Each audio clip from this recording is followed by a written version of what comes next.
बिस्मिल्लाहिर्रहमानिर्रहीम। अस्सलामुअलैकुम। नाज़रीन कराम, नई वीडियो में आपको खुश आमदीद कहते हैं। पहला सर कलम हो चुका है। एक जानिब अब ये बयानिया बन रहा है कि इमरान खान ने chief justice of Pakistan Umar Ata Bandial से पाकिस्तान की फ़ौज और पाकिस्तान के आर्मी चीफ के हवाले से एक बहुत बड़ा मुतालबा कर दिया है कि अब उनका सर चाहिए, अब उनके सर चढ़ जाएं। अब वजारत दिफा के खिलाफ सुप्रीम कोर्ट की जानिब से एक हुक्म आया है। इस हुक्म के हवाले से भी तफसीलात आपके सामने रखनी है। Chief justice of Pakistan Umar Ata Bandial की अदालत का बड़ा खड़ाक जो सामने आया है, और जो बात जो बात है कि वो किस तरह से इंतखाबात से आगे निकलने वाली है, और क्या हुकूमत अपनी नाकामी के बाद चीफ जस्टिस ऑफ पाकिस्तान को आर्मी चीफ के आमने सामने लाना चाह रही है। इस हवाले से बड़ी अहम तरीन डेवलपमेंट्स हैं। नाज़रीन कराम, सबसे पहले आप देखें जो आज सुप्रीम कोर्ट की समाअत हुई, उस दौरान चीफ जस्टिस के रिमार्क्स थे, और ये तकरीबन 1.5 घंटे की समाअत थी जिसमें चीफ जस्टिस बोले जबकि दीगर 2 जज साहिबान चुप रहे, लेकिन वो बातें नोट करते रहे। एक चीज़ बड़ी अहम चीफ जस्टिस ने कही कि हम हर चीज़ के लिए तैयार हैं, अब हम अपने फैसले पर अमल या इम्प्लीमेंटेशन करवाएंगे, हम अपना फैसला बरकरार रखे हुए हैं। आपने सियासी हल निकालना है, लेकिन हमने आइन और कानून के मुताबिक चलना है। आइन और कानून पर अमल दरामद करवाने के लिए हम हर चीज़ के लिए तैयार हैं। यानी deep down chief justice of Pakistan को भी ये रियलाइजेशन है कि कुछ हो सकता है, यानी वो हर तरह के कॉन्सिक्वेंसेस के लिए तैयार हैं। ये बात सिर्फ इलेक्शंस के लिए फंड्स की नहीं है। अब चीफ जस्टिस ने भी ये वाजे कर दिया है कि वो किसी भी किस्म के हालात का सामना करने के लिए तैयार हैं, बल्कि आज उन्होंने बात कोर्ट में बता दी। अब मसला ये है कि अगर हुकूमत को फारिग कर दिया जाता है, अगर हुकूमत को सुप्रीम कोर्ट की जानिब से, चीफ जस्टिस की जानिब से घर भेज दिया जाता है, तो फिर भी इस हुक्म पर, क्योंकि चीफ जस्टिस और अदालत के हुक्म पर ऑलरेडी अमल नहीं हो रहा, और अदालत बजट वाले मामलात और सिक्योरिटी वाले मामलात नहीं करवा पा रही, तो इस फैसले पर अदालत किस तरह से अमल दरामद करवाएगी कि हुकूमत को घर भेज दे, वो टिक के बैठ गए तो फिर क्या होगा। मतलब सबको इल्म है कि ताकतवर हल्के इस वक्त इंतखाबात नहीं चाहते। सुप्रीम कोर्ट ऑफ पाकिस्तान में डीजी आईएसआई भी गए, डीजी एमआई भी गए, उसके बाद वजारत दिफा ने, आपको याद होगा कि दरख्वास्त जमा करवाई थी सुप्रीम कोर्ट में कि इंतखाबात नहीं होने चाहिए। फिर और भी चीज़ें हुई कि एक दिन इंतखाबात ना हुए तो इसका फ़ायदा दुश्मन उठा सकता है, और इस तरह की बहुत सारी चीज़ें हुई।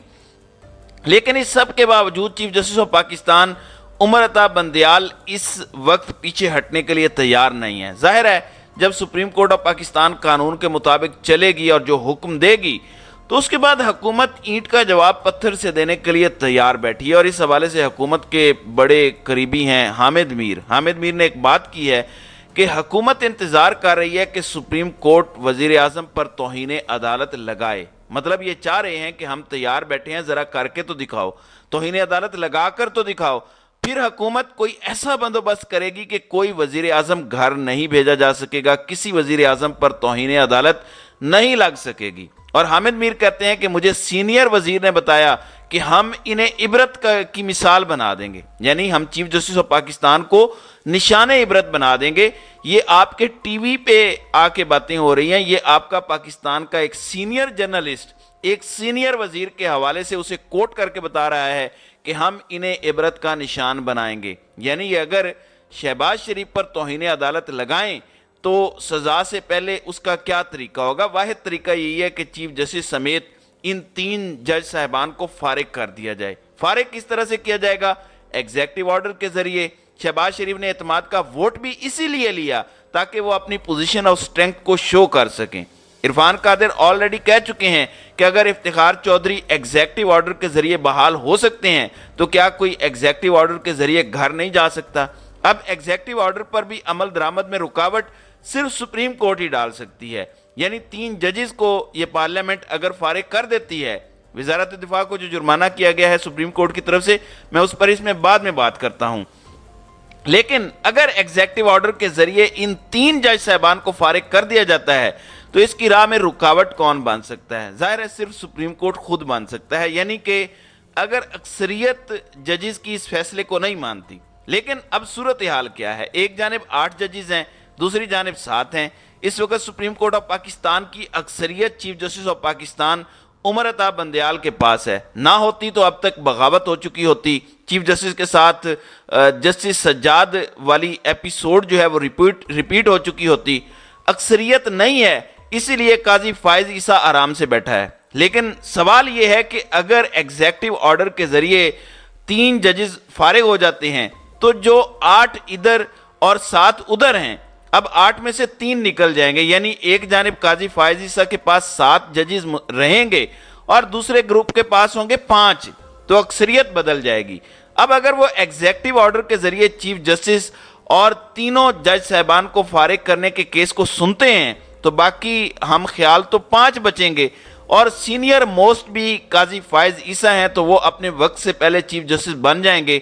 अगर ये एग्जेक्टिव ऑर्डर वाला ये एडवेंचर करते हैं, वो फुल कोर्ट बना भी देते हैं, तो फिर भी वो 7 जज साहबान होंगे जिनकी पुश्त पे ये आम तासुर पाया जाता है कि जी हुकूमत और इस्टेब्लिशमेंट मौजूद है।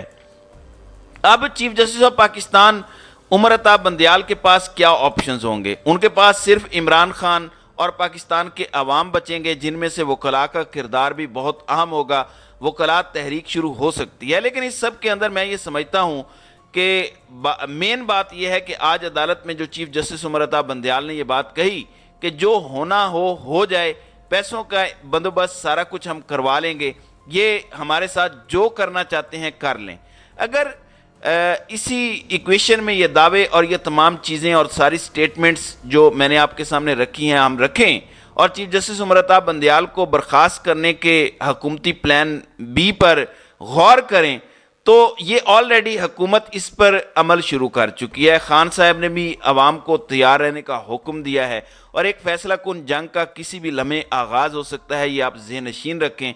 और मैं ये समझता हूँ कि इस वक्त सुप्रीम कोर्ट की सिक्योरिटी भी हाई अलर्ट करने की ज़रूरत है, क्योंकि इस मामले के अंदर भी बहुत सी चीज़ें अभी वेग हैं। अब यहाँ पर आप ये देखें जो एक नैरेटिव बिल्डअप हो रहा है, असद तूर ने सुप्रीम कोर्ट में खड़े होकर एक वीलॉग किया, उसमें नासिर इकबाल और हसनात मलिक जो सीनियर सहाफ़ी हैं वो भी मौजूद थे और थंबनेल लगाया कि इमरान खान ने चीफ जस्टिस से army chief general Asim Munir का सर मांग लिया, यानी इमरान खान ने कुर्बानी मांग ली चीफ जस्टिस से कि आसिम मुनीर को हटाया जाए और फौज को कमज़ोर किया जाए। यानी एक ऐसा नैरेटिव बना रहे हैं कि chief justice versus army chief हो जाए। मेरा नहीं ख्याल ऐसा होगा, लेकिन इस तरह का जो नैरेटिव बिल्डअप हो रहा है ये मिलिट्री इस्टेब्लिशमेंट और जुडिशरी दोनों को इंतहाई नुकसान पहुंचाने के मुतरादिफ है। ये सब अपने ज़ाती मफादात के लिए हो रहा है। अब एक और दिलचस्प मामला हुआ है, सुप्रीम कोर्ट ने वजारत दिफा की एक अपील खारिज की है और ये अपील खारिज करते हुए अदालत का वक्त ज़ाय करने की सज़ा के तौर पर वजारत दिफा पर 1 लाख जुर्माना भी आयद किया है। ये वैसे एक और मुख्तलिफ अपील है जिसका इलेक्शन से ताल्लुक़ नहीं है और ये फेडरेशन ऑफ पाकिस्तान यानी मिनिस्ट्री ऑफ डिफेंस और एक इंटरनेशनल प्राइवेट लिमिटेड कंपनी का इशू था जिसमें जुर्माना हुआ है। अब ये इस लिहाज से अहम है कि ना सिर्फ वजारत दिफा की अपील खारिज हुई बल्कि जुर्माना भी हुआ। जाहिर है ये भी कौमी ख़जाने से ही जाना है। बहरहाल अब बात इंतखाबात से बहुत आगे निकल चुकी है। हुकूमत सिर्फ टाइम बाय करने की कोशिश कर रही है, गुड कॉप बैड कॉप खेल रही है। अदालत के अंदर मजीद वक्त मांगते हैं, लेकिन चीफ जस्टिस ऑफ पाकिस्तान अच्छी चीज़ यह है कि वो डटे हुए हैं, वो किसी भी सूरत पीछे हटने के लिए तैयार नहीं हैं और चीफ जस्टिस ने खुलकर खेलने का फैसला किया है। और जैसे ही ये मामलात हो रहे हैं तो साथ ही ये नैरेटिव बिल्डअप किया जा रहा है कि फ़ौज और जुडिशरी मदे मुकाबिल हैं। अलबत्ता इसमें कुछ नहीं है और अगर ये कोशिश करते भी हैं तो मेरे नज़दीक ये बुरी तरह से नाकाम होंगे। तो नाज़रीन कराम, आपकी इस वीडियो के हवाले से क्या राय है? आप अपनी राय का इजहार कमेंट सेक्शन में ज़रूर कीजिएगा।